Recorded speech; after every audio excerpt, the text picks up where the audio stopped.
موضوع الدرس التهديدات والتخويفات لليهود ومن والاهم من الكفار والمشركين سورة المائدة تفسير ابن كثير. الحمد لله رب العالمين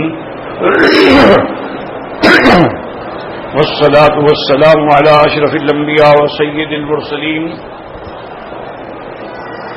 سيدنا محمد وعلى آله وصحابه أجمعين. اللهم صل على سيدنا محمد وعلى آل سيدنا محمد كما صليت على إبراهيم وعلى آل إبراهيم في العالمين إنك حميد مجيد. أعوذ بالله من الشيطان الرجيم. بسم الله الرحمن الرحيم.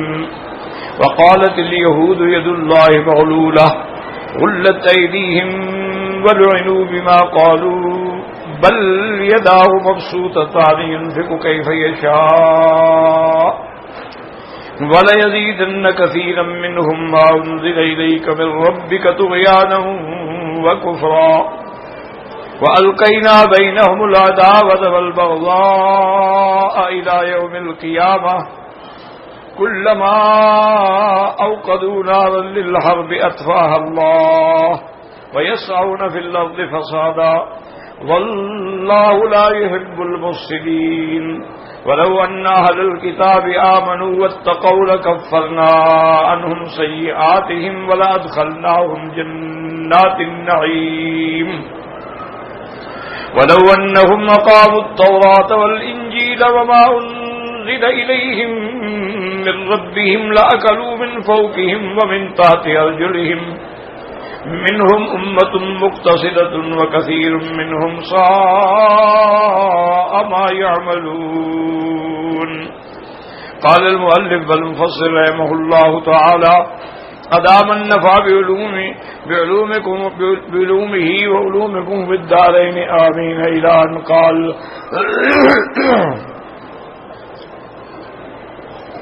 وقوله تعالى وألقينا بينهم العداوة والبغضاء إلى يوم القيامة يعني أنه لا تجتمع قلوبهم بل العداوة باقية بين فرقهم بعضهم في بعض دائما لأنهم لا يجتمعون على حق وقد خالفوك وكذبوك. اب اللہ تبارک و تعالی نے ارشاد فرمایا کہ ہم نے ان کے درمیان میں دشمنی اور بغض ڈال دیا ہے. اب مفسر فرماتے ہیں معنی اس کا یہ ہے کہ لا تجتمع قلوبہم، ان کے دل جو ہے کسی بات پہ اکٹھے نہیں ہوتے بلکہ آپس میں فرقوں میں پارٹیوں میں ایک دوسرے سے بغض و عداوت ہے. لأنہم لا یجتمعون علی حق، کیونکہ وہ کسی حق بات پہ اکٹھے نہیں ہوتے. وقد خالفوک وکذبوک، آپ کی مخالفت کی اور آپ کی تکذیب کی ہے، اس لیے اللہ نے ان کے درمیان میں بھی بغض و غضب ڈال دیا. وقال ابراہیم النخعی رحمہ اللہ تعالی وألقينا بينهم العداوة والبغضاء قال الخصومات والجدال في الدين. رواه ابن ابی حاتم. حضرت ابراہیم النخعی رحمۃ اللہ علیہ اس آیت کی تفسیر میں فرماتے ہیں کہ القینا بینہم العداوۃ والبغضاء، اس کا معنی یہ ہے کہ اللہ نے ان کے درمیان میں خصومات ہیں، جھگڑے ہیں، جدال ہیں، ایک دوسرے کو کافر کہہ رہے ہیں. وقوله كلما اوقدوا نارا للحرب اطفاها الله اي كلما عقدوا اسبابا يكيدونك بها وكلما ابرموا امورا يحاربونك بها ابطلها الله ورد كيدهم عليهم. اللہ نے فرمایا کہ جب بھی انہوں نے کوئی ایسے اسباب پیدا کیے جس سے آپ کو تکلیف پہنچائیں، مکر کیا تکلیف پہنچانے کے لیے، اور کبھی کبھی انہوں نے جب اپنے امور کو ظاہر کیا کہ آپ سے وہ جنگ کریں، تو اللہ تبارک و تعالی نے ان کے سارے منصوبوں کو باطل کر دیا اور ان کے مکر کو، ان کے قید کو، ان کے مکر کو ختم کر کے ان پہ ڈال دیا اور آپ کی حفاظت فرمائی. وَحَاكَ مَكَرَهُمُ السَّيِّئُ قلوبہم، جو انہوں نے آپ کے خلاف مکر کیے، تدبیریں کی، وہ تدبیریں الٹی پڑ گئیں ان کے خلاف۔ جو بھی انہوں نے کوشش کی، اللہ نے اپنے محبوب کے دین کی اور کتاب کی حفاظت فرمائی۔ فرماتے ہیں وَيَسْعَوْنَ فِي الْأَرْضِ فَسَادًا اللہ لا يحب المفسدین، اے من سجیتہم انہم دائما یسعون فی الارض فی الافساد فی الارض، ان کی یہ عادت ہے، یہ فطرت ہے، یہ طبیعت ہے یہودیوں کی کہ زمین میں فساد پھیلاتے ہیں۔ واللہ لا يحب من هذه صفته، اور جو فساد پھیلانے والا ہو اللہ اس کو کبھی محبوب نہیں رکھتے ہیں۔ ثم قال جل وعلا ولو ان اهل الكتاب آمنوا واتقوا، اي لو انهم آمنوا بالله ورسوله واتقوا ما كانوا يتعاطونه من المعاصم والمحارم۔ اللہ نے فرمایا کہ اگر یہ اہل کتاب ایمان لے آتے اور اللہ سے ڈرتے، کیا مانا لو انهم آمنوا برسوله، اگر ایمان لے آتے حضرت محمد مصطفیٰ صلی اللہ علیہ وسلم پر، واتقوا ما كانوا يتعاطونه من المعاصم والمحارم، اور جو گناہ کرتے ہیں ان سے بچ جاتے، گناہوں کو چھوڑ دیتے، اللہ فرماتے ہیں لَكَفَّرْنَا عَنْهُمْ سَيِّئَاتِهِمْ وَلَأَدْخَلْنَاهُمْ جَنَّاتِ النَّعِيمِ لَأَذَلْنَاهُمُ الْمَحْذُورَ وَأَنَّلْنَاهُمُ الْمَقْصُودَ، تو ہم ان کے گناہوں کو، ان کی غلطیوں کو معاف کر دیتے اور پھر ان کو جنت کے باغوں میں داخل کرتے۔ یعنی کیا مانا کہ جو ان کے خلاف چیزیں تھیں ان کو ہم ہٹا دیتے اور جو ان کا مقصد تھا وہ حاصل ہو جاتا، لیکن شرط ہے کہ اللہ کے رسول پر ایمان لاتے اور جو گناہوں کے کام ہیں ان کو چھوڑ دیتے، محارم سے بچ جاتے۔ جیسے اللہ نے دوسرے مقام پہ بعد میں فرمایا وَلَوْ أَنَّهُمْ أَقَامُوا التوراة والإنجيل وما انزل الیہم من ربہم، اگر حقیقت میں وہ تورات و انجیل پہ عمل کرتے یا قرآن پہ عمل کرتے، اللہ فرماتے ہیں کہ ہم نے لأکلوا من فوقہم ومن تحت ارجلہم، اے لو انہم عملوا بما فی الکتاب الذی بایدیہم من الانبیاء لا ما ہی علیہ من غیر تحریف ولا تبدیل ولا تغییر لقادهم ذلك الى اتباع الحق والعمل بمقتضى ما بعث الله به محمد صلی اللہ علیہ وسلم فإن كتبه ناطقة بتصدیقه والامر باتباعه حتما لا محالة۔ اگر یہ یہودی اگر ایمان لاتے، تورات پہ صحیح ایمان لاتے، اللہ پاک ان کے لیے آسمانوں سے بھی اور زمینوں سے بھی رزق کے خزانے کھول دیتے۔ یعنی لو انہم عملوا بما فی الکتب، اگر وہ اسی پہ عمل کرتے جو ان کی کتابوں کے اندر ہے، اور وہ کتابیں جو ان کے ہاتھوں میں ہیں یعنی تورات ہے، انجیل ہے، لیکن شرط یہ ہے کہ من غیر تحریف ولا تبدیل، بغیر اس میں کسی قسم کی تحریف کی ہے، یعنی جو کتاب اللہ نے اتاری اس پہ اگر یہ عمل کرتے تو وہی کتاب جو ہے لقادہم ذلک الی اتباع الحق، تو وہ کتاب ان کو حق کی طرف لے آتی اور وہ کتاب ان کو اتباع محمد مصطفیٰ صلی اللہ علیہ وسلم کی طرف لے آتی، چونکہ کوئی ایسی کتاب نہیں اتری جس میں اللہ تبارک و تعالی نے میرے محبوب دو جہاں سیدنا محمد مصطفیٰ صلی اللہ علیہ وسلم کے بارے میں ذکر نہ فرمایا ہو۔ تورات کے اندر تو پوری علامات تھی کہ مولدہ بمکہ وہجرہ بیثرب، کہ اللہ کے نبی محمد مصطفیٰ صلی اللہ علیہ وسلم مکے میں پیدا ہوں گے اور یثرب یعنی مدینہ منورہ کی طرف ہجرت فرمائیں گے، اور اس میں یہ بھی لکھا تھا ما بین کتفیہ علامۃ النبوۃ، کہ حضور کے دونوں کندھوں کے درمیان میں پشت کی طرف سے ایک چھوٹی سی نشانی تھی جو علامت تھی نبوت کی، اور یہ بھی اس میں تھا انہ یاکل من الہدیۃ ولا یاکل من الصدقۃ، اگر کوئی ہدیہ پیش کرے تو قبول فرمائیں گے، استعمال بھی فرمائیں گے، لیکن صدقے کا مال جو ہے وہ کبھی استعمال نہیں کریں گے۔ یہ ساری نشانیاں لکھی ہوئی تھیں، یہ ساری علامات لکھی ہوئی تھیں، لیکن اگر وہ تورات پہ عمل کرتے، انجیل پہ عمل کرتے تو لا محالہ وہ حضور پر ایمان لے آتے۔ اب اللہ فرماتے ہیں لَأَكَلُوا مِن فَوْقِهِمْ وَمِن تَحْتِ أَرْجُلِهِمْ، یعنی بذالک کثرت الرزق النازل علیہم من السماء والنابت لهم من الارض. اللہ فرماتے ہیں پھر ہم ان کے لیے آسمانوں سے یعنی خزانے رزق کے کھول دیتے، زمینوں سے بھی خزانے رزق کے کھول دیتے. وقال علی ابن ابی طالب باسلاک من فوقهم یعنی ارسل السماء علیہم مدرارا، ہم بارشیں برساتے. ومن تحت ارجلهم یعنی یخرج من الارض برکاتها، اور زمین سے برکات پیدا ہوتی. وقضا قال مجاہد وسعید میں جبیر وقتادہ وصدی کما قال تبارک وتعالی ولو ان اهل القرى آمنوا واتقوا لفتحنا عليهم برکات من السماء والارض.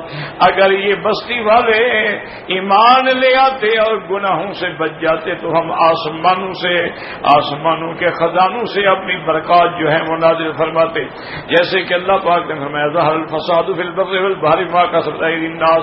آج دنیا میں جو فساد ہے، جو خون ریزی ہے، جو قتل ہے، جو عذاب ہے، یہ سب لوگوں کے اپنے گناہوں کی وجہ سے ہے.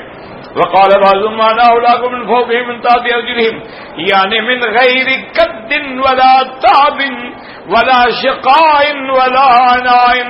مانا یہ ہے کہ ہم ان کو رزق دیتے اور وہ بھی بغیر کسی محنت کے جس میں محنت بھی نہ ہوتی. وقال ابن جریر قال بعض ما نهلكانوا في الخير، مانا یہ ہے کہ وہ پھر بھلائی میں ہوتے، خیر میں ہوتے. کما یقول القائل هو في الخير من فرقه الى قدمه ثم رد هذا القول مخالفته وقال السلف رحمه الله تبارک وتعالى. اب بعض علماء فرماتے ہیں کہ جیسے محاورات میں بھی یہ کہتے ہیں کہ بھئی فلاں بندہ جو ہے نا وہ تو سر سے پاؤں تک خیر ہی خیر میں ہے، مانا ہے کہ خوشحال ہے. تو میں عرض کر رہا تھا کل جہاں میں نے بات چھوڑی تھی، ایک دو بات یہ سمجھیں کہ بہت سارے بھائیوں کو، دوستوں کو ان آیات کے پڑھنے سے ایک بہت بڑا مغالطہ لگتا ہے. وہ یہ ہے کہ بھی جب قرآن یہ کہتا ہے کہ بھی اگر وہ تورات پہ عمل کرتے، انجیل پہ عمل کرتے اور اللہ نے جو قرآن اتارا ہے اس پہ عمل کرتے تو ہم آسمانوں اور زمینوں کے خزانے ان کے لیے کھول دیتے، وہ بغیر کسی مشقت کے ان کو رزق ملتے.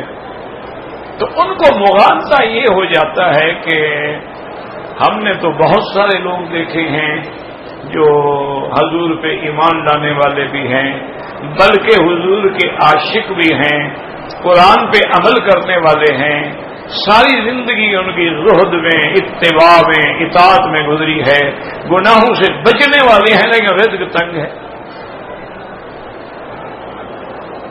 بلکہ اکثر اہل اللہ جو ہوتے ہیں ان میں فقر ہوتا ہے. تو وہ کہتے ہیں اس آیت کا کیا مطلب ہوا؟ ابھی یہ عمل کر رہے ہیں لیکن ان کی رزق تو تنگ ہے، ان کے لیے کیوں نہیں آسمان اور زمین کے دروازے کھولے گئے؟ تو یہ مغالطہ لگتا ہے. اس لیے اس بات کو سمجھیں. پہلی بات تو یہ سمجھیں کہ یہ آیات جو نازل ہو رہی ہیں ایک خاص قوم کے لیے نازل ہو رہی ہیں جو حضور کے زمانے میں تھے. یہ نہیں کہ قیامت تک یہ حکم ہے. اگر وہ عمل کر لیتے تو اللہ ان کو دیتے. ایک اور دوسری بات یہ ہوتی ہے کہ ایک ہوتا ہے ظاہری مال دولت کا عیش، اور ایک ہوتا ہے قلبی اطمینان اور روحانی آسانی اور خوشیاں. یہ دو چیزیں ہیں، ایک ہے دنیاوی آرام، ایک ہے روحانی.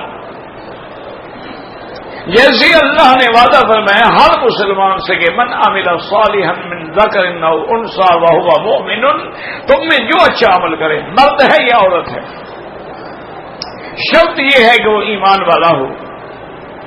لنحيينه حیاة طیبہ، ہم اس کو بڑی پاکیزہ زندگی عطا فرماتے ہیں. تو اب یاد رکھیں، تو اب اشکال ختم ہو گیا کہ ہم جن کو سمجھتے ہیں کہ ان کی زندگی تنگ ہے، ان کی زندگی تنگ نہیں ہوتی ہے، وہ تو مطمئن ہوتے ہیں اللہ کے فیصلے پر. وہ تو خوش ہوتے ہیں اور وہ تو سمجھتے ہیں بھی یہ بھی اللہ کی طرف سے ہمارے لیے ایک اختبار ہے، ابتلا ہے، امتحان ہے، ہم اللہ کے فیصلے پہ راضی ہیں۔ ہمارے حضرت عبد الحادی دین پوری رحمت اللہ علیہ اور ان سے پہلے جو تھے حضرت خلیفہ غلام محمد دین پوری رحمت، یہ بڑے لوگ تھے، اللہ ان کی قبروں پہ کروڑوں رحمتیں فرمائے۔ اور ایک دعا بھی کریں، آج مجھے ایک دوست نے درخواست کی تھی پاکستان سے کہ ہمارے جو جنرل ہیں راحیل شریف، ان کی والدہ فوت ہو گئی ہیں، اللہ ان کی مغفرت فرمائے، اللہم اغفرہا وارحمہا وتجاوز عنہا وادخلہا فی الفردوس الاعلی، اور اللہ ان کے پسماندگان کو صبر جمیل عطا فرمائے۔ بڑی خوش نصیب عورت تھی، ایسے ایسے بیٹے پیدا کیے ہیں نا جن کا نام تاریخ میں قیامت تک زندہ رہے گا۔ شبیر شہید ہو جس نے دشمن کی فوجوں کے رخ موڑ دیے اور جام شہادت نوش فرمایا، اور اسی طرح انشاءاللہ ان کا یہ بیٹا جو ہے یہ بھی امن کے لیے، استحکام کے لیے اور ملک کی سلامتی کے لیے بڑی جرت سے اور بڑی ہمت سے قدم بڑھا رہا ہے۔ اللہ مدد فرمائے اور اللہ صحیح فیصلے کی توفیق دے، اللہ غلط فیصلوں سے بچائے، کیونکہ دشمن پھر ان کو غلط پٹڑی پہ ڈال دیتے ہیں، وہ بیچارے سمجھ بھی نہیں سکتے، انسان ہیں۔ تو بہرحال اس دوست نے اپیل کی، وہ میرے بچپن کے ساتھی تھے، اس وقت وہ میجر تھے، وہ تو اب ریٹائر ہو گیا بیچارے، لیکن وہ بھی شاید جنرل ہو کے ریٹائر ہوئے۔ تو انہوں نے اپیل کی کہ اللہ کے حرم میں دعا کروا دیں، میں نے کہا ٹھیک، ان کے ماتحت رہے ہوں گے یا دوست ہوں گے، اللہ عالم، میں نہیں جانتا۔ اور اسی طرح ہمارے بالکل دیوار ب دیوار ہمسائے ہے، بڑا مسجد کا قریبی ہمسایہ ہے، اس کی بیوی کا آپریشن ہے، اللہ شفا عطا فرمائے۔ تو بہرحال مجموعی دعا مانگ لیں کہ اللہم اشف مرضانا وارحم موتانا واستجب دعانا ولا تخیب رجانا۔ تو میں عرض کر رہا تھا کہ وہ بڑے حضرت بھی اور یہ حضرت اب تو حضرت عبد الحادی رحمۃ اللہ بھی فوت ہو گئے، تو وہ ہمیشہ سرائکی زبان میں ایک شعر پڑھا کرتے تھے، سرائکی تھے نا، تو ان کی زبان جو تھی وہ سرائکی تھی، کچھ سندھی بھی بولتے تھے کہ ان کے جو شیخ تھے وہ سندھی تھے۔ تو وہ ہمیشہ کہتے تھے کہ میرے سجن ہے دم بدم کہرے سجن ہے گاہ گاہ، یعنی ہر وقت اللہ کی رحمت ہی رحمت ہے نا، کبھی کبھی ناراضگی بھی آ جاتی ہے۔ میرے سجن ہے دم بدم کہرے سجن ہے گاہ گاہ، اوی سجن ہے واہ واہ ایوی سجن ہے واہ واہ، یعنی وہ دونوں پہ راضی۔ تو یہ حیات طیبہ ہے۔ ایک دن حضرت سر سقطی رحمت اللہ علیہ بیٹھے تھے، تو ایک شاگرد نے کہا، اس نے کہا حضرت ہم نے ہر وقت آپ کو دیکھا ہے آپ خوش ہوتے ہیں، کبھی ہم نے آپ کو اداس نہیں دیکھا۔ حالانکہ انسان ہے، کبھی خوش ہوتا ہے، کبھی اداس ہوتا ہے، کبھی غم ہوتا ہے، کبھی خوشی ہوتی ہے، کبھی رات ہوتی ہے، کبھی دن ہوتا ہے۔ تو جوش میں آگے کہنے لگے بھی جو کچھ ہو رہا ہے وہ میرے منشے سے ہو رہا ہے، پھر مجھے کیا غم ہے۔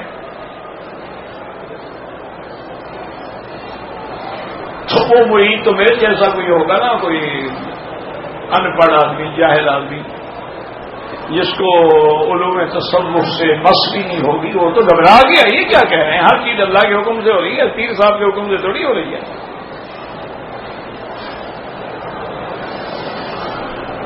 اس نے فوراً کہا، اس نے کہا حضرت آپ کیا کہہ رہے ہیں، یہ تو قرآن کے خلاف فرما رہے ہیں آپ، وما تشاءون الا ان یشاء اللہ، دنیا میں کچھ بھی نہیں ہوتا جب تک کہ اللہ کی مشیت نہ ہو، تو ہر چیز تو اللہ کی مشیت سے ہوتی. آپ کا مانا کیا ہے؟ آپ کی مشیت. فرمانے لگے بھائی تم سمجھے نہیں، ہم نے اپنی مشیت کو مٹا دیا ہے، اس کی رضا میں داخل کر دیا ہے. وہ جو کرتے ہیں وہ گویا کہ ہماری رائے ہے. انہوں نے کہا جب ہم نے اپنی مشیت کو، اپنے نفس کو، اپنی خواہشات کو مٹا کے اللہ کے حکم کے تابع کر دیا، بات ہی ختم ہو گئی. اسی لیے سیدنا ایوب علیہ السلام پہ جب تکلیف آئی، محل چلے گئے، دولت چلی گئی، اقتدار چلا گیا، اہل و عیال چلا گیا، صرف ایک بیوی بچی.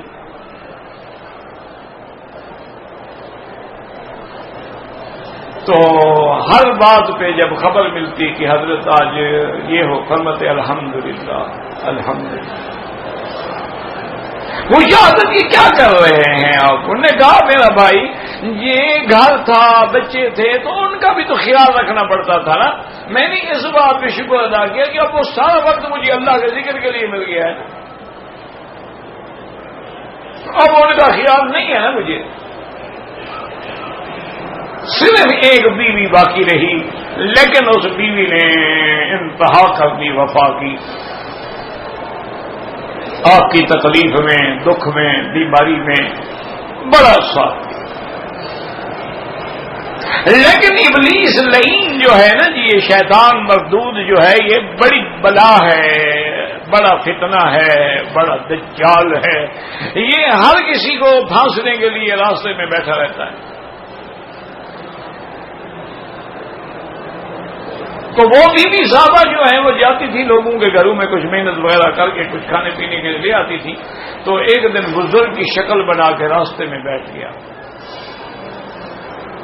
جب بیوی گزری دیکھا کہ بہت بڑا بزرگ ہے، شکل و صورت. یہ بہت سارے جو ہوتے ہیں نا، یہ دجال ہوتے ہیں جن کو تم بزرگ سمجھتے ہو نا، یہ بزرگ ہوتے نہیں، یہ دجال ہوتے ہیں. بزرگ کا معنی یہ ہے کہ جس کا قدم سنت محمد مصطفیٰ. بس ایک موٹی بات یاد ہے، اگر وہ حضور کی سنت میں چلنے والا ہے وہ ولی اللہ ہے. اس کے جوتے جو ہے نا ہمارے سر کے لیے تاج. اور اگر نہ نماز ہے، نہ روزہ ہے، نہ ذکر ہے، نہ فکر ہے، اور جناب ٹھاٹ باٹ یہ وہ کھانے اور پیروں والی شکلیں بنائی ہوئی ہیں، یہ پیر نہیں ہوتے، نہ یہ ولی اللہ ہوتے.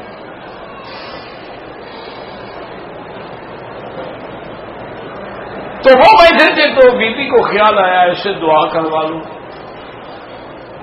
جیسے ہر آدمی دیکھتا ہے کسی کو بزرگ ہے ماشاءاللہ تو کہتے ہیں حضرت میرے لیے دعا کریں.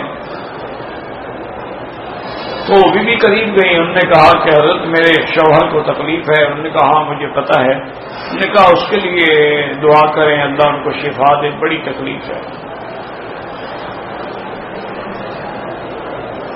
اور یہی میں مسئلہ یہ بھی عرض کر دوں، یہ جو آپ نے سنا ہوگا، بہت ساری تقریروں میں سنا ہوگا کہ جی حضرت ایوب کے بدن میں کیڑے پڑ گئے تھے اور کیڑا زبان پہ بھی آ گیا تھا. یہ سب جھوٹ ہے. اللہ کبھی اپنے انبیاء کو ایسی ذلیل بیماری نہیں دیتے جس سے اس کی توہین ہو. نبی کی بڑی شان ہوتی ہے. تکلیف آ سکتی ہے، بیمار ہو سکتے ہیں، بخار آ سکتا ہے، شہید ہو سکتے ہیں، اللہ کے راستے میں زخم لگ سکتے ہیں، لیکن ایسی بیماری جیسے لوگ نفرت کریں وہ اللہ کبھی نہیں دیتے. اور قرآن نے کسی جگہ نہیں لکھا، پتہ نہیں ہے مولوی کیڑے ڈھونڈ کے کہاں سے لے آتے ہیں. اللہ ان کو ہدایت دے. یہ بھی کوئی نرالی قوم ہے بھائی. قرآن کیا کہتے ہیں؟ رب انی مسنی الضر وانت ارحم الراحمین. یا اللہ مجھے تکلیف پہنچی ہے اور آپ ہی رحم فرمانے. تکلیف کا نام نہیں ہے، کیا تکلیف ہے؟ بس ضر ہے. دوسری جگہ مسنی الشیطان بنصب وعذاب. لیکن کیڑے یا بیماری یا ان کو باہر نعوذ باللہ نکال دیا گیا تھا اور وہ جھوپڑی میں پڑے ہوتے تھے، ایسا لفظ کبھی زبان سے نہ نکالا کرے جس سے پیغمبر کی شان میں کمی آئے۔ اللہ اپنے انبیاء کو کوئی ایسی بیماری جس سے لوگ نفرت کریں، مثلا کوڑ ہے، برس ہے، لوگ دیکھ کے بھی بیچارے نفرت کرتے ہیں۔ بعض بیماریاں ایسی متعدی ہوتی ہیں لوگ قریب جاتے ہوئے بھی ڈرتے ہیں، ماسک چڑھاتے ہیں، کپڑے پہنتے ہیں، پھر جاتے ہیں کمرے میں۔ اللہ اپنے انبیاء کو ایسی بیماریاں نہیں دیتے کبھی۔ نبی کی شان بہت بلند۔ یہ ہمارے مولوی صاحبان پتہ نہیں جو پڑھتے ہیں نا سابقہ کتابوں میں، یہودیوں کی کتابوں میں، اسرائیلی روایات میں، تو اپنی تقریر کو رنگین بنانے کے لیے وہ جھوٹے سچے قصے بیان کر دیتے ہیں۔ یہ نہیں دیکھتے کہ جب قرآن ہمارے پاس موجود ہے،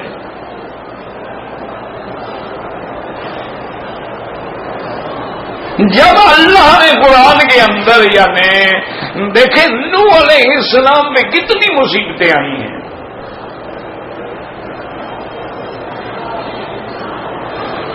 حضرت یعقوب علیہ السلام پہ کتنی مصیبتیں گزری ہیں، لیکن جب بھی نام لیں تو ادب سے، احترام سے۔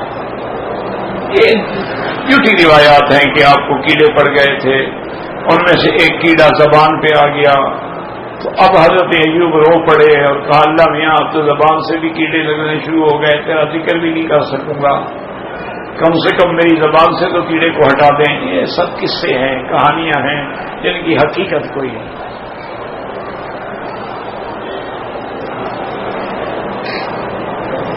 جیسے آپ نے سینکڑوں میرے جیسے بھائیوں کی تقریر میں سنا ہوگا کہ آدم علیہ السلام نے گندم کا دانہ کھایا تو جنت سے نکالے گئے، تو تم گندم کھانا چھوڑ دو نا پھر۔ وہ گندم کا 1 2 4 10 دانے کھا کے جنت سے نکالے گئے، تم رات دن گندم کھا رہے ہو، منوں کے حساب سے کھا گئے ہو، تو تم کیسے جنت میں جاؤ گے؟ پتہ نہیں کہاں سے ڈھونڈ لاتے ہیں۔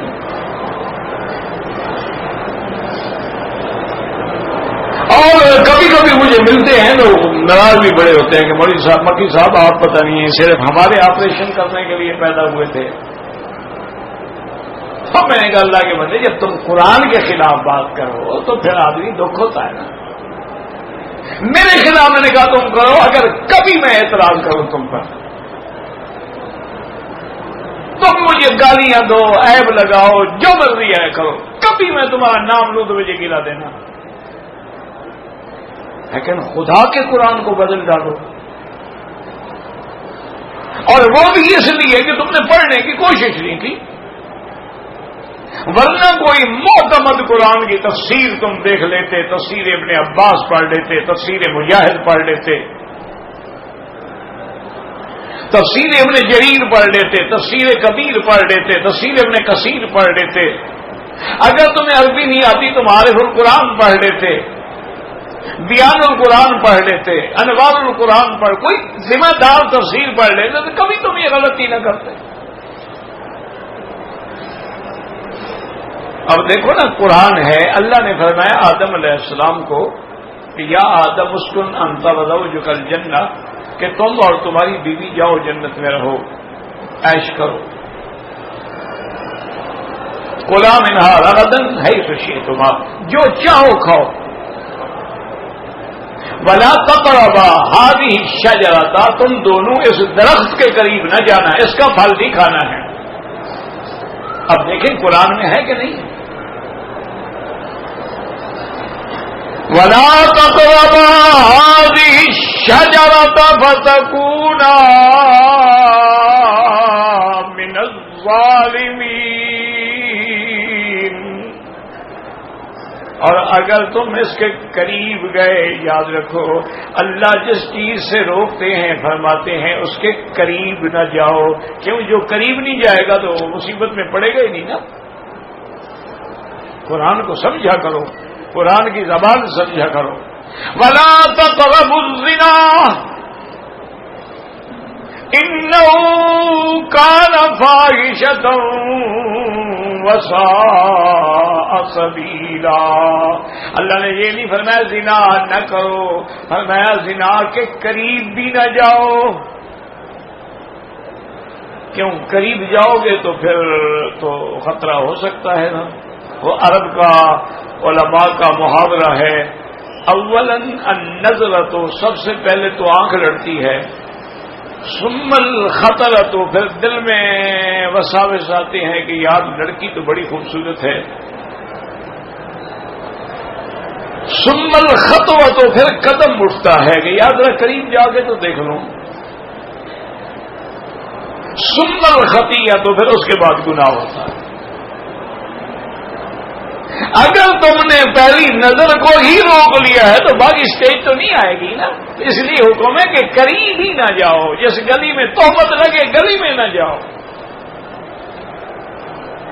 غیر محرم عورت سے بات ہی نہ کرو، نہ ٹیلی فون پہ چیٹنگ کرو، نہ موبائل پہ بیٹھ کے ایک دوسرے کی تصویریں دیکھ کے پوز بناؤ. آج کل تو ایک اور عذاب آیا ہوا ہے نا، اسکائپ آیا ہوا ہے. انا للہ وانا الیہ راجعون ولا نقول الا لا حول ولا قوة الا باللہ العلی العظیم. فرمایا کہ جہاں تہمت لگنے کا خوف ہو بس بچ جاؤ. انسان ہے، اگر کبھی نظر پڑ گئی جھکا لو، اگر پھر بھی دل میں خیال آ رہا ہے تو پھر لا حول ولا قوت الا باللہ العلی العظیم پڑھو کہ اللہ تیری طاقت و قوت کے ساتھ ہی میں بچ سکتا ہوں، ورنہ میں نہیں بچ سکتا. اب دیکھو اللہ نے فرمایا ہے وَلَا تَقْرَبَا هَٰذِهِ الشَّجَرَةَ فَتَكُونَا مِنَ الظَّالِمِينَ. اور یہ بھی صاحب یہ نہیں کہ صرف آدم کو حکم دیا ہونا، تم دونوں، یہ نہ ہو کہ وہ کہے کہ آپ کو حکم ہے نا کہ نہ کھاؤ، مجھے تو حکم نہیں ہے نا. دیکھو نا جیسے سونا ہے تو مرد کے لیے حرام ہے نا، عورت کے لیے تو حرام نہیں ہو، چاہے سر سے لے کر پاؤں تک سونا پہن لے. مرد کے لیے حرام ہے کہ انگوٹھی پہنے یا سونے کی گھڑی پہنے یا سونے کا قلم استعمال کرے تو یا سونے کے کف لینگس استعمال کرے، بٹن استعمال کرے، یہ چیزیں جو ہیں یہ حرام مرد کے لیے. عورت کے لیے تو کوئی حرام نہیں. اس لیے اللہ نے دونوں کو حکم دیا کہ آپ بھی اور ہوا بھی. اور اگر جاؤ گے فَتَكُونَا مِنَ الظَّالِمِينَ، پھر تم اپنے جانوں پہ خود ظلم کرو. تو اب ایمان سے کہیں اللہ نے آپ کو حرم کعبہ کی حاضری نصیب کی ہے، کہہ دو الحمدللہ. درس قرآن نصیب کیا، کہو الحمدللہ. تو اللہ نے فرمایا اس درخت کے قریب نہ جاؤ. تمہارے ملک میں گندم کے درخت ہوتے نہیں؟ آپ کے ملک میں تو گندم ہے نا بھائی، تو کیا درخت ہوتے؟ تو پھر یہ گندم دانا مولوی صاحبان کہاں سے ڈھونڈ کے لے آئے؟ اللہ نے تو درخت کا نام بھی نہیں دیا. اتنا فرمایا کہ بلا تقربا هذه الشجرہ، بس اس پر مجھے افسوس لگتا ہے جس پہ مولوی صاحبان ناراض ہوتے ہیں کہ پھر جب امتحان آیا نا تو آدم علیہ السلام کے کپڑے اتر گئے.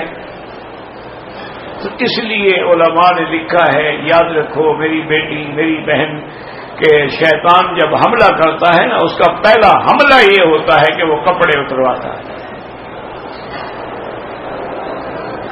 آج دیکھا ہے نا کیسے کیسے کپڑے آ گئے ہیں، لون کے اور باریک سوٹ ہوتے ہیں، دھوپ پہ جاؤ پورا بدن نظر آتا ہے. زمزم کا پانی محبت سے اوپر ڈال دو تو پورا بدن نظر آتا ہے. اور بعض تو ویسے بھی ایسے قمیض پہنتی ہیں کہ جن کے بازو ہوتے ہی نہیں ہیں، حجر اسود پہ ہاتھ کھڑا کریں تو بغلیں نظر آتی ہیں. اتار رہا ہے نا کپڑے، ایسا ایسا اترتے ہیں نا. تو اب آدم علیہ السلام گھبرا گئے. فطفقا یخصفان علیہما من ورق الجنہ. قرآن کہتا ہے کہ دونوں آدم و حوا جنت کے درختوں میں سے پتے جو ہیں لے کے اپنے بدن چھپانے لگے، کپڑے تو گر گئے.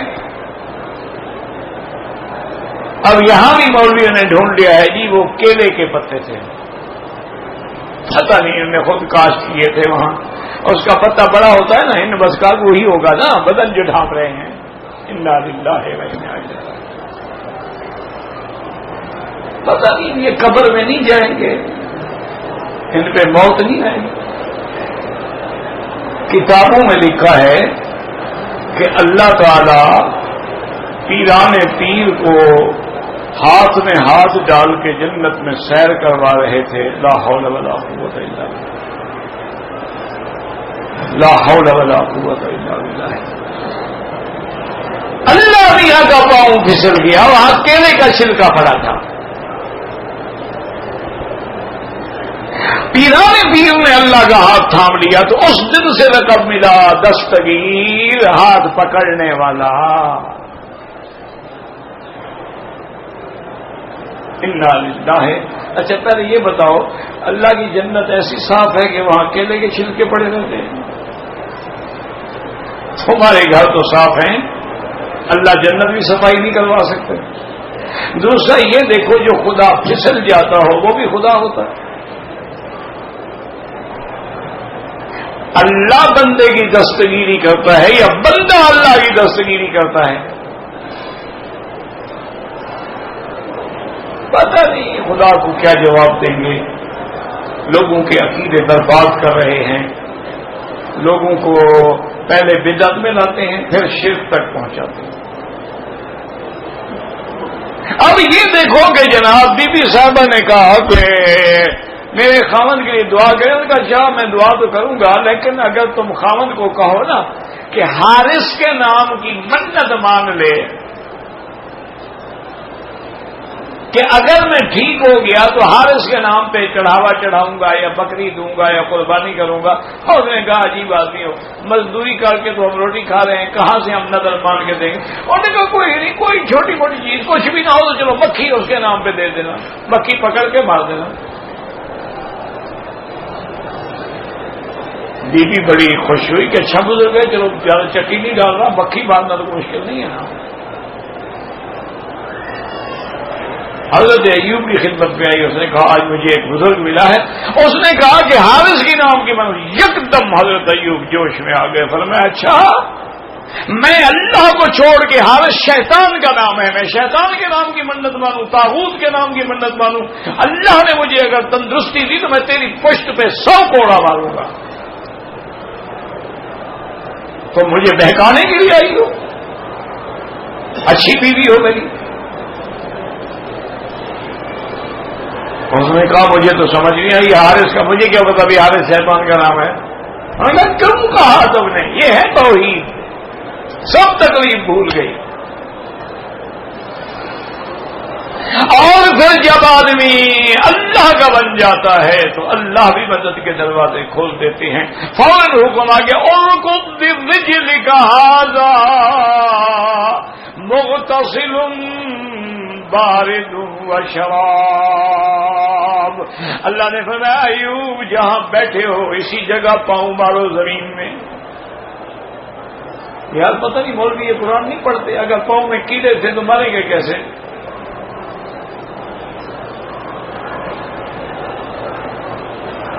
ارکض برجلک ھذا مغتسل بارد وشراب. اللہ پاک نے حکم دیا کہ یہاں سے چشمہ نکلے گا اور وہ چشمہ ٹھنڈا بھی ہوگا، میٹھا بھی ہوگا. اس سے غسل بھی کر لو، پانی بھی پی لو، تمہارا علاج ہو جائے گا. حضرت ایوب نے پاؤں مارا تو چشمہ فوارے کی طرح نکلا. اچھا یاد رکھو کہ 2 چیزیں آ گئی، بارد و شراب، ٹھنڈا بھی کیوں اگر گرم پانی ہوتا تو کوئی منکر قرآن، کوئی منکر نبوت کہتا کہ ہاں اس پہاڑ میں یا اس زمین میں کوئی گندھک کا چشمہ تھا جو نکل آیا جس سے ایوب علیہ السلام ٹھیک ہو گئے. نہ وہ ٹھنڈا پانی ہوگا، گرم نہیں ہوگا. گندھک ہو یا ایسی بلائیں ہوں تو پانی گرم ہوتا ہے، ٹھنڈا نہیں ہوتا ہے.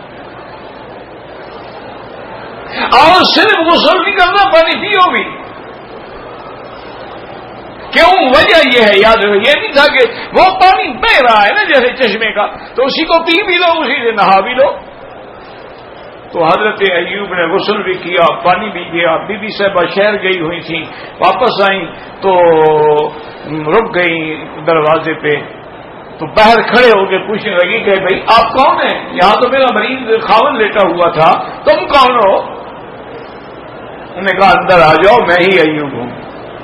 آپ ہی؟ انہوں نے کہا یہ کیسے ہو گیا؟ انہوں نے کہا اللہ کی مرضی، جب تک چاہا تکلیف دی، جب چاہا شفا دے دی.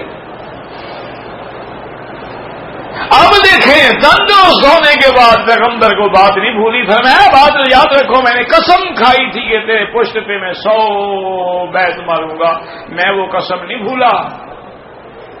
اللہ فرماتے ہیں صرف ہم نے تندرستی دی. وَوَهَبْنَا لَهُ أَهْلَهُ وَمِثْلَهُ وَمَعَهُ رَحْمَةً مِنَّا، ہم نے ان کا سارا خاندان، آل اہل اولاد مکان جائیداد سب کچھ واپس کر دیا. اب حضرت ایوب علیہ السلام نے فرمایا کہ اب تیار ہو جاؤ، میں نے تمہیں کوڑے مارنے ہیں. اللہ پاک نے فرمایا خذ بیدک ضغثا فاضرب به ولا تحنث انا وجدناه صابرا. اللہ نے فرمایا ایوب تیری بیوی نے تیری خدمت کی ہے، یہ بڑی صابرہ عورت ہے، اس کو کوڑے نہ مارو. لیکن میں نبی کی بات بھی پوری کرواتا ہوں، تمہیں ہیلا بتاتا ہوں کہ کھجوروں سے ایک گوشہ لے لو جس میں 6 چھڑکیاں ہوں، ایک دفعہ مار دو بس تمہاری قسم پوری ہو. اللہ نے حل بھی بتلا دیا کہ نبی کی بات بھی نہ ٹوٹے اور حل بھی ہو جائے. تو اس لیے ہمیشہ یاد رکھیں، ایک ہے ظاہری آرام، دنیا دولت باغ، ایک ہوتا ہے نہیں قلبی اطمینان کہ کچھ بھی نہ ہو وہ بادشاہ ہوتے. اصل غنا حضور نے فرمایا الغنا غنا القلب، کہ اصل غنا دل کا غنا ہوتا ہے. غنا مال سے نہیں ہوتا ہے کہ آدمی کے پاس کروڑوں ہوں اور بخیل ہو، اس کا کیا فائدہ ہوگا. اس لیے ہمیشہ یاد رکھیں کہ ایک تو یہ آیت ان لوگوں کے لیے نازل ہوئی جو حضور کے زمانے میں یہودی موجود تھے، یہ سب کے لیے نہیں ہے. ایک دوسری بات یہ ہے کہ ایک ظاہری عیش ہے اور ایک باطنی عیش ہے. اللہ مومن کو چاہے تو دونوں دے دیتے ہیں، یا کبھی ظاہری نہ بھی دے تو باطنی ان کو عیش دے دیتے ہیں. لَنُحْيِيَنَّهُ حَيَاةً طَيِّبَةً، ان کی زندگی پاکیزہ ہو جاتی ہے. واللہ اعلم.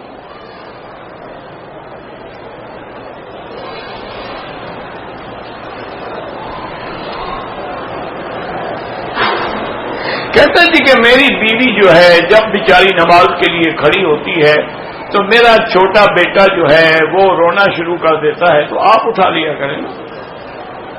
نہیں، آپ کس کام کے لیے ہیں؟ 24 گھنٹے وہ اٹھاتی ہے تو نماز کی دیر تم اٹھا لیا کرو.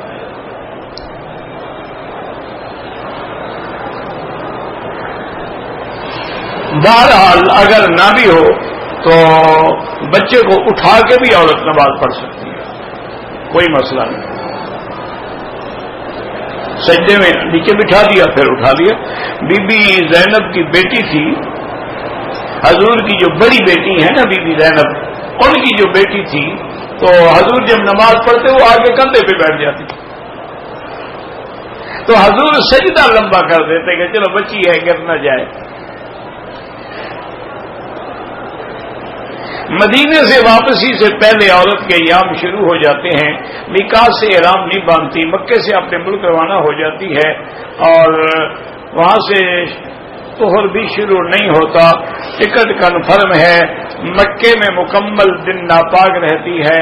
میرا بھائی گزارش یہ ہے کہ جو مسئلہ ہے وہ تو یہ ہے کہ عورت حالت حیض میں بھی احرام کی باندھ سکتی ہے, نیت کر سکتی ہے, لبیک پڑھ سکتی ہے, صرف نماز نہیں پڑھے گی 2 رکعت, اور اس کو بھی میقات سے احرام باندھنا چاہیے تھا.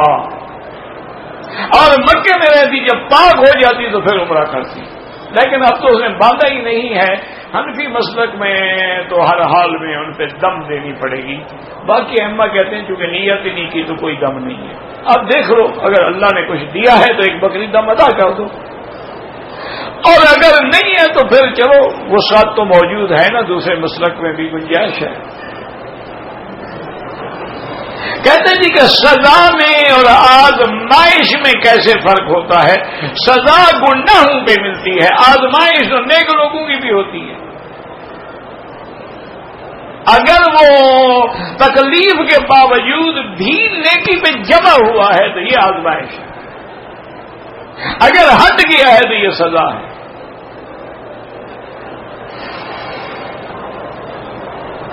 ایسا کون سا عمل کیا جائے کہ اللہ کا قرب حاصل ہو؟ حدیث میں ہے کہ نفل زیادہ پڑھو, اللہ کا قرآن زیادہ پڑھو, اللہ کی طرف خلوص کے ساتھ بڑھو, تو اللہ تبارک و تعالیٰ پھر اپنا بنا لیتے ہیں. جو جنت البقیع میں, جو جنت المعلی میں دفن ہے, ان کا حساب کتاب نہیں ہو, بالکل ہوگا.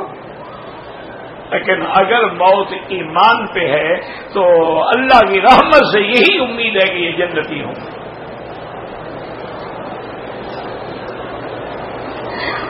کعبے کے خلاف پہ فیملی کا نام لکھو, کچھ کرے, بالکل ناجائز ہے.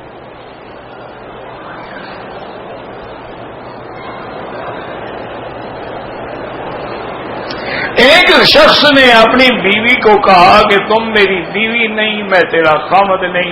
اگر نیت طلاق کی, طلاق ہو گئی.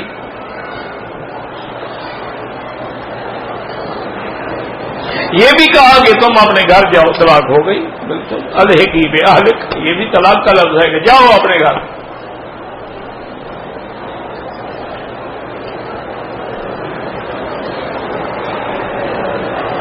کہتے ہیں کہ پولیو ویکسین لگتی ہے, اگر ایکسپائر ہو گئی ہے تو نہ لگائیں, اگر ان ڈیٹ ہے تو لگایا کریں, کیوں نہ لگائیں؟ علاج ہے, دوا ہے, اور اس سے بچے بیچارے لنگڑے ہونے سے بچ جاتے ہیں, تو کون سا بنا ہے؟ اگر اس میں کوئی حرام چیز بھی ہو تب بھی تو علاج ہے نا.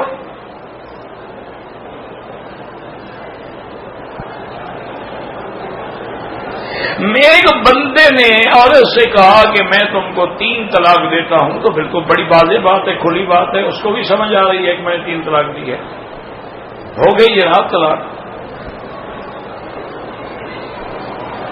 صحابہ کو گالی دینے والا فاسق ہے. سباب المسلم فسوق و قتالہ کفر. کہ مومن مسلم کو گالی دینا فسوق ہے, اور اس سے جنگ لڑنا جو ہے وہ کفر ہے. لیکن بعض صحابہ جیسے سیدنا ابو بکر ہیں یا سیدہ عائشہ, تو ان کے بارے میں ہے کہ اگر ان کو کوئی برا کہے یا گالی دے تو کافر ہو جاتا ہے.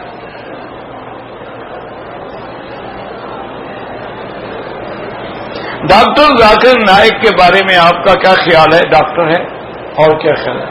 مجھے کیا پتا کیا خیال کا کیا معنی, نہ میرا شاگرد ہے نہ استاد ہے, خیال کا کیا مطلب ہے؟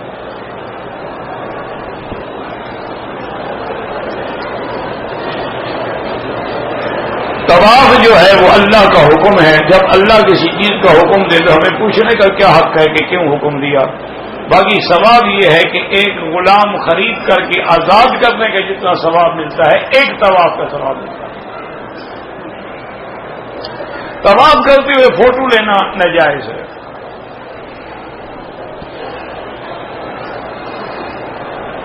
ایک عورت کو 12 دن حیض کا خون آیا, پھر چند دن کے بعد خون نہ آیا, وہ بیٹی حیض نہیں ہے. ایک موٹی بات یاد رکھو کہ حیض 10 دن کے بعد حیض نہیں ہوتا.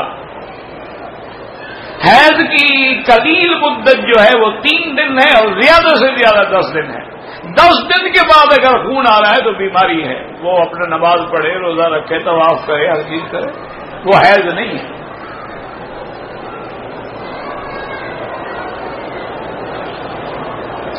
فجر کی نماز کے بعد طواف کی 2 رکعت جو ہے وہ اشراق سے پہلے پڑھیں. افضل یہی ہے کہ بعد میں پڑھیں. کوئی مجبوری ہے تو بعض ائمہ کے نزدیک جائز ہے پڑھ لیں اور چلے جائیں. یہ کوئی مسئلے ایسے نہیں ہیں کفر اسلام کے. افضل اولا یہی ہے کہ سورج نکلنے کے بعد پڑھو.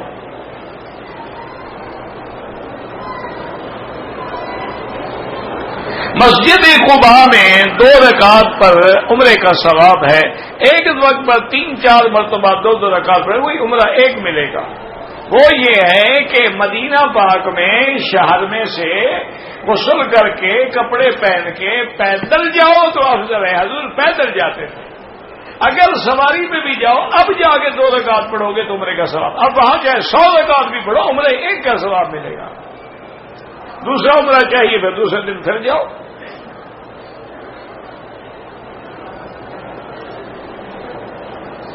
نوکری کے لیے پریشانی ہے. 45 سال گزرنے کے باوجود اب تک بے روزگار ہوں.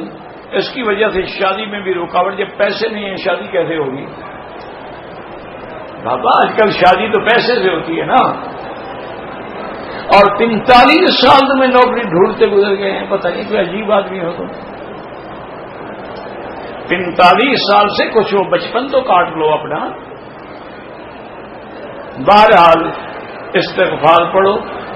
استغفر اللہ ربی العظیم من کل ذنب واتوب الیہ.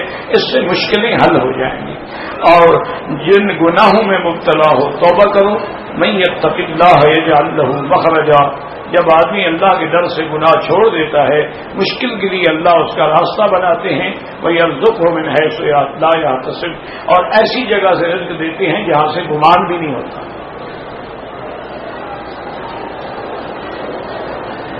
امام صاحبان رفع یدین کرتے ہیں ٹھیک ہے. رفع یدین چونکہ حدیث میں ثابت ہے.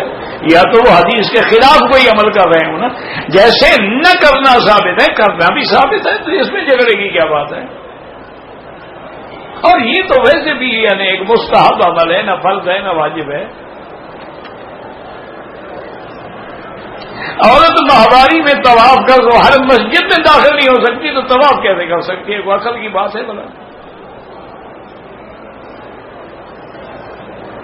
جس کی نیت صاف نہیں ہے اس کو نماز پڑھنی چاہیے نہیں. نماز نہیں پڑھے گا تو کافر ہو جائے گا نا. ابھی تو صرف نیت بگڑی ہے.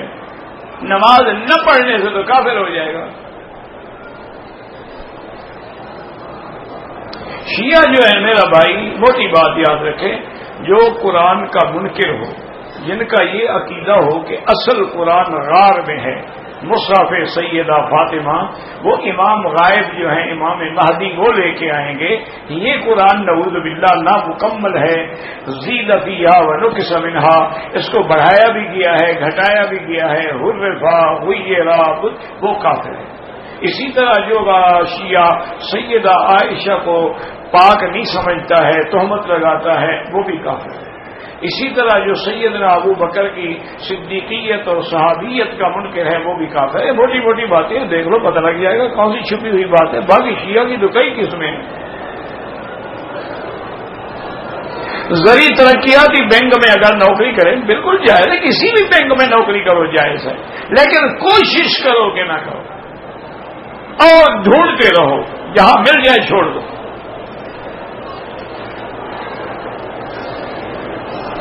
میری 2 سال کی بیٹی ہے. پہلے ٹھیک تھی چلتی تھی بولتی تھی. بہرحال اب اس نے چیک کرایا ہے مرض کا پتہ نہیں چل رہا. میرا بھائی اس کے لیے اللہ سے دعا مانگو. زمزم پلاؤ. زمزم اس کے پورے بدن پہ ڈالو. اور جو میں نے کل آیت بتائی تھی لیس لہا من دون اللہ کاشفہ یہ پڑھ کے پانی پر بھی ویسے بھی اس کو دم کیا کریں. شفا اللہ دینے والا ہے. دیواروں پر کعبے کے اپنے رشتہ داروں کا نام لکھنا منع ہے. گھر میں اور مال میں برکت کا طریقہ یہی ہے استغفار کریں اور تلاوت قرآن کریں اور گھر میں نماز ہو روزہ ہو اللہ کا نام ہو اللہ کا ذکر ہو تاکہ شیطان کا غلبہ نہ ہو.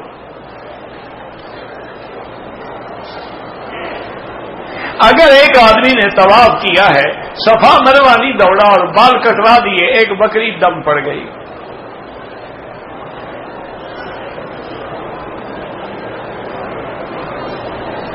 میری شادی ماموں کے گھر سے ہوئی، اس کے بیٹے نہیں ہیں، اس کے بھائی بھتیجے ہیں، بیٹیاں 2 ہیں، تو ان کو دے گا، تمہیں کیوں دے گا دولت؟ تمہیں کیوں جائیداد دے؟ اس کی بیٹیاں تو موجود ہیں نا، اولاد موجود ہے۔ فیروزہ پتھر جو ہے اشکال ڈالتے ہیں کہ یہ ابو لولو فیروز جو ہے وہ حضرت عمر کا قاتل تھا، اصل میں نے کل پہنا ہوا تھا اس لیے لکھ رہا ہے۔ ہم سمجھتے ہیں نا بھائی، تو بات یہ ہے میرے عزیز، گزارش یہ ہے کہ جیسے فیروز ابو لولو کا نام تھا تو فیروز دہلوی بھی تھا، جیسے یزید ابن معاویہ کا نام ہے، بائی یزید بستامی بھی ہے، تو اس کو کیا کہو گے؟ یہ کیا ہے، نام سے کیا ہو جاتا ہے؟ یہ تمہارے عقیدے پہ ہے۔ تم اگر یہی سمجھ کے پہن رہے ہو کہ عمر کے قاتل سے تمہیں محبت ہے، پھر کفر ہے۔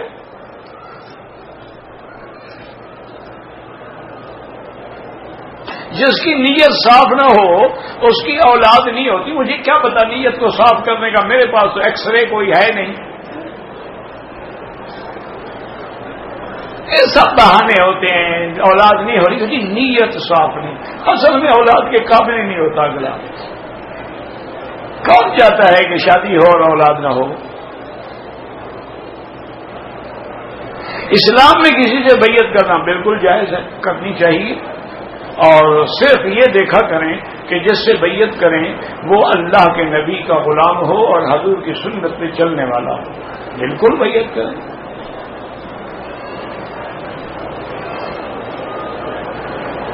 میرا بیٹا ہے، غصے میں آتا ہے، زمزم پلاؤ، اللہ سے دعا مانگو اس کے لیے۔ عرفات کا میدان، پہاڑی نمرا، جنت مالا، مسجد جن، پتہ نہیں کیا ہے، مدینہ پاک، تو کیا وہاں یعنی یہ زیارتیں ہیں تو کیا کہو؟ اللہ کی معرفت کیا ہے؟ اللہ کے اسماء و صفات کو جاننا، یہ معرفت ہے۔ اللہ کی معرفت کیسے حاصل ہوگی؟ قرآن و حدیث پہ عمل کرنے سے اور اللہ والوں کی صحبت میں رہ کر۔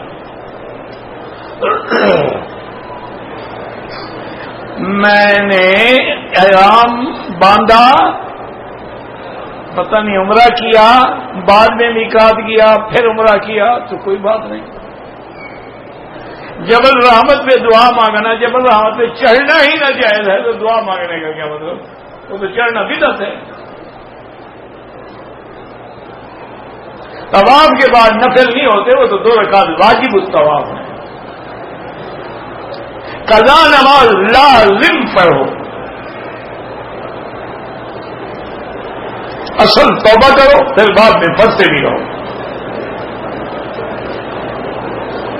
طواف کرتے ہوئے پرس ملا ہے جس میں انڈونیشیا کرنسی ہے لاکھوں میں، تو لاکھوں 10 ریال بھی نہیں بنیں گے۔ ان کی کرنسی اتنی کمزور ہے کہ پتہ نہیں 1 ریال کا 1 لاکھ بن جاتا ہے۔ بہرحال انڈونیشین ایمبیسی میں جمع کروا دو۔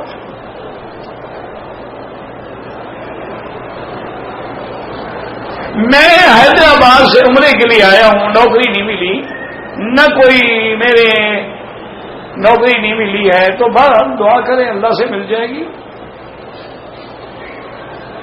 بھائی میں نے عرض کیا کہ ڈاکٹر ذاکر نائک کے بارے میں میں زیادہ نہیں جانتا ہوں، تو میں کیا فیصلہ کروں؟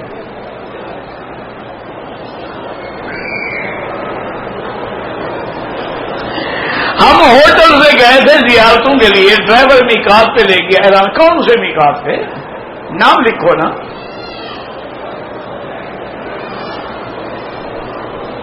نماز جب تحویل قبلہ ہوئی، حضور نماز میں نہیں تھے اللہ کے بندے، وہ تو جبریل قرآن کی آیت لے کے آئے، بعد میں حضور پاک نے فَوَلِّ وَجْهَكَ شَطْرَ الْمَسْجِدِ الْحَرَامِ، صحابہ کو جو نماز پڑھ رہے تھے تو ایک صحابی گزرے، انہوں نے کہا کہ کعبے کی تحویل کا حکم آئے، تو وہ نماز میں مڑ گئے۔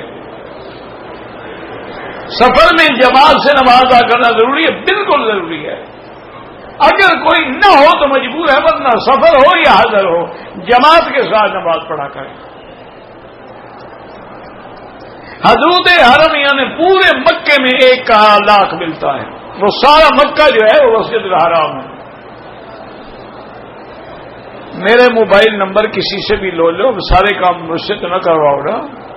میری اولاد بھائی کی پیدا ہوتی مر جاتی، اللہ ان کو اولاد عمر صالح طول عمر عطا فرمائے. بہرحال یہ اللہ کے ہاتھ میں ہر کسی کی موت حیات لکھی ہوتی ہے. کاروبار کے لیے وظیفہ جو ہے استغفار پڑھا کریں. اسٹیٹ لائف انشورنس جو ہے وہ بالکل ناجائز ہے. ایک ہے مجبوری، جیسے یہاں ہم مجبور ہیں کہ انشورنس کروائیں. کیوں؟ اگر خدا نہ کرے کسی ڈرائیور سے ایکسیڈنٹ ہو جائے، 1,60,000 ریال دیت ہے، کہاں سے ادا کرے گا؟ وہ تو ساری زندگی جیل پڑا رہے گا. اس لیے تھرڈ پارٹی کی جائز ہے. دف کے ساتھ نعت پڑھنا جو ہے بالکل ناجائز ہے. تمہارے ملک میں یہ دف جو ہے، یہ دف ہے ہی نہیں. یہ تو ساتھ گھنگرو لگے ہوئے ہوتے ہیں. یہ تو جناب سب کو ملنگوں والی دف ہے نا، حضور کے زمانے والی یہ دف نہیں ہے. اگر میں 15 دن کے لیے آیا ہوں، نماز جماعت میں نہیں پہنچ، قصر پڑھو گے. اگر ایک جگہ 15 دن ٹھہرنے کی نیت کر لی ہے تو اب مقیم ہو گئے ہو، چاہے پھر ٹھہرو یا نہ ٹھہرو، پھر نماز پوری پڑھو. اگر جنازے میں 2 تکبیریں رہ جائیں یا ایک تکبیر چھوٹ جائے تو جب امام سلام پھیر لے جلدی جلدی اللہ اکبر السلام علیکم. مجھے گیس کی تکلیف ہے، میرا وضو بار بار ٹوٹتا ہے. ہر نماز کے لیے نیا وضو کریں. یعنی جو آپ نے مغرب کو کیا وہ عشاء تک کافی ہے، ٹوٹتا ہے تو ٹوٹتا رہے. عشاء کے لیے پھر نیا وضو کریں.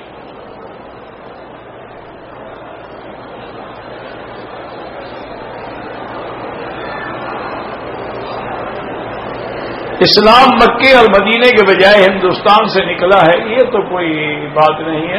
ہر بچہ جانتا ہے کہ حضور مکے میں پیدا ہوئے، ہجرت مدینے میں کی. تو جب حضور پیدا ہی نہ ہوئے تو دین کیسے وہاں ہندوستان سے نکل آیا؟